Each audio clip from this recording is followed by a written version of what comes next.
आइए, अगला लेसन का नाम है सामाजिक संस्थाएं, शिक्षा, राज्य और धर्म। देखिए, सामाजिक संस्थाओं में मुख्यतः शिक्षा, राज्य और धर्म आते हैं। शिक्षा भी एक प्रकार की संस्था है, राज्य भी एक प्रकार की संस्था है और धर्म भी एक प्रकार की संस्था है। संस्था की परिभाषा हम आप लोगों को पहले ही बता चुके हैं।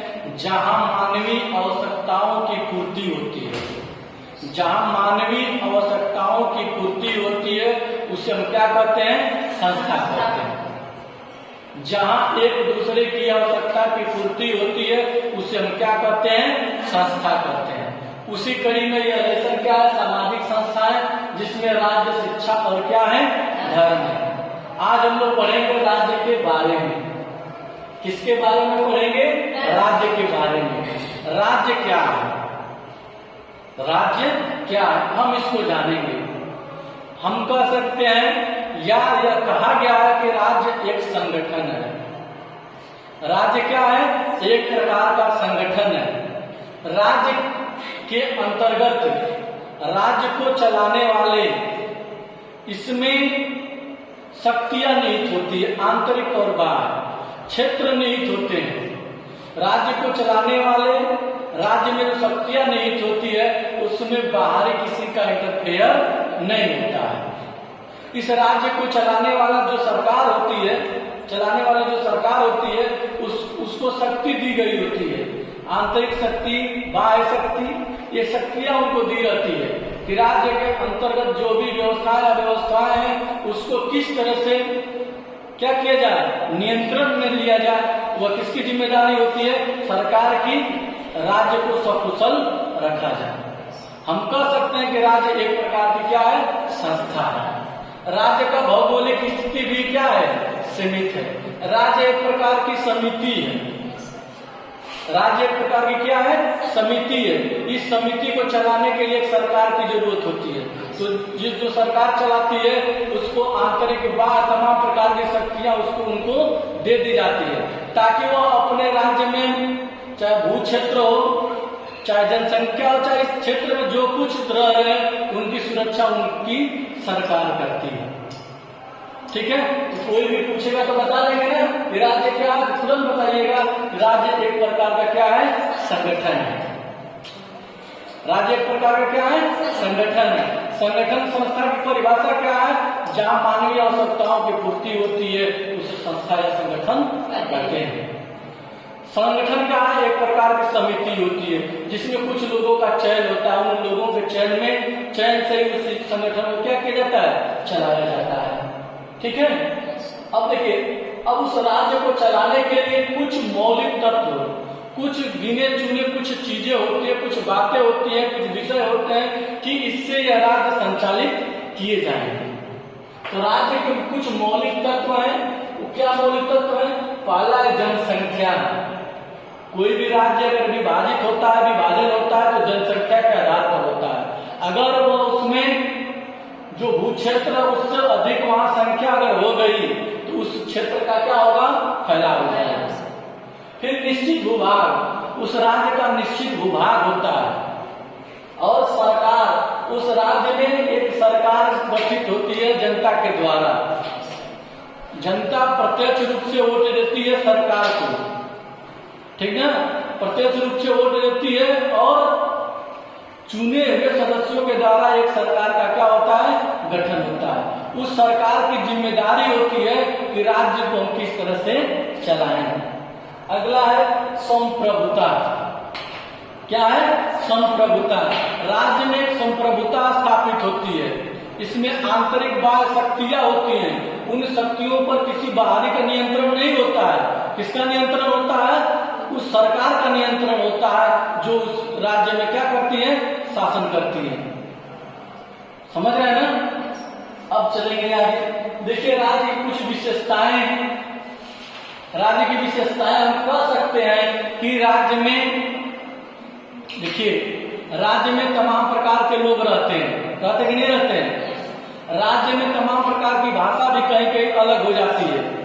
उत्तर प्रदेश राज्य में हम लोग रहते हैं हम पूर्व के हिस्सा है, पूर्व का अंतिम हिस्सा है। जब पश्चिम में चले जाएंगे तो हमारी और उनकी भाषा में कुछ अलगाव आ जाएगा, हमारे पहनावे और उनके पहनाव में अलगाव आ जाएगा, हमारे कृषि और उनके कृषि में अलगाव आ जाएगा।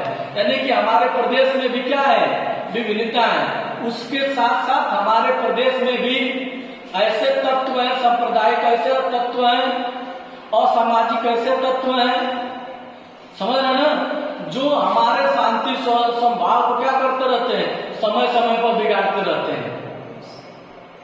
जो घटनाएं घटती हैं हमारे प्रदेश में, जो घटनाएं घटाता है वो क्या अराजक तत्व होते हैं। जिस प्रकार से हमारे उत्तर प्रदेश में तमाम घटनाएं घट रही हैं वे अराजक तत्व हैं। अभी आप लोग ने एक अमेठी की कौन से जिले में घटना देखे है, ये कई परिवार के 4 लोग थे, आया गोटा चढ़ा करके मार दिया। वो क्या था, असामाजिक तत्व था, सामाजिक सद्भाव को बिगाड़ने वाला था। और उन लोगों को नियंत्रण करने के लिए राज्य की सरकार को कानून दिया गया है। राज्य की सरकार को क्या मिला है, कानून मिला है। राज्य की सरकार को शक्ति मिली है, उस शक्ति के बदौलत उनको नियंत्रण में कर सकता है। समझ रहे हैं ना, यह राज्य की क्या है, विशेषताएं हैं। राज्य में अगर सूखा पड़ा हुआ है, राज्य में गरीबी चरम पर है, तो राज्य की जिम्मेदारी बनती है कि वहां के लोगों को समय से भोजन उपलब्ध कराएं। समझ रहे हैं ना, यह राज्य की क्या है, भूमिका है। जहां राज्य में कहीं बाढ़ आ जाता है तो राज्य की एक जिम्मेदारी बन जाती है बाढ़ पीड़ित लोगों को समय उस स्थल पर भोजन पहुंचाना।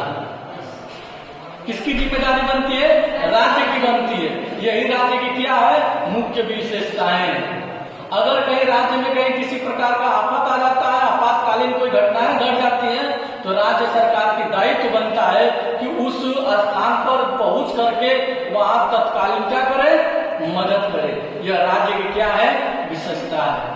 राज्य में आतंकवादी प्रवेश कर जाते हैं, उन आतंकवादियों को पकड़ना राज्य की क्या है, यह विशेषता है। इस प्रकार की राज्य की विशेषता अगर परीक्षा में पूछ देगा तो लिख लेंगे ना। अब चलेंगे राज्य का महत्व क्या है, सामाजिक नियंत्रण में भूमिका क्या है, ठीक ना। इस देखेंगे। देखिए पहला पॉइंट क्या है, मौलिक अधिकारों का संरक्षण। देखिए राज्य की सबसे बड़ी भूमिका यह है कि उस राज्य में जो रहने वाली आबादी को जो अधिकार दिए गए हैं, उन अधिकारों का संरक्षण करने का अधिकार अगर किसका है, राज्य का है। जैसे आप लोगों को शिक्षा का अधिकार दिया गया है ना, आप लोगों को भी घूमने का अधिकार दिया गया है ना, दिया कि नहीं दिया गया है? आपको भी रील बनाने का अधिकार दिया गया है ना, रील बनाने का अधिकार मिला है ना। अगर आपके इन स्वतंत्रता में कोई बाधक बनता है तो राज्य सरकार आपका संरक्षण करेगी कि नहीं नहीं, इनको भी अधिकार है रील बनाने का, ठीक है। अगला है आंतरिक सुरक्षा। यदि किसी प्रकार की अप्रिय घटनाएं होती है अपने राज्य में, किसी तरह की अव्यवस्था फैलती है अपने राज्य में, तो सरकार की जिम्मेदारी बनती है, राज्य सरकार की जिम्मेदारी बनती है उनकी सुरक्षा करना। अगर किसी प्रकार का बाढ़ और सुरक्षा महसूस अगर उत्तर अपने राज्य के नागरिक करे तो उनकी विधायक तो किसकी बनती है, राज्य सरकार की, कि उन बाहरी आमरणों को रोका जाए। कल्याणकारी कार्य, अपने राज्य में ऐसे कार्य किए जाए, ऐसे कल्याणकारी योजनाएं लागू की जाए जिससे अपने राज्य के लोग क्या रहे, सुखी रहे। यह राज्य का दायित्व है। कानून बना रहे, जो गलत कार्य करे उसको दंड मिले, जो जानबूझ करके न करके अनजान में कोई कार्य गलती उससे हो जाता है तो उसको सुधार करने का भी अवसर दिया जाए। जेल गृह क्यों बना है, बाल गृह क्यों बना है? जो 18 वर्ष से पहले जो कोई अप्रिय घटना बालक कर देता है तो उसको सुधार बाल गृह में डाला जाता है।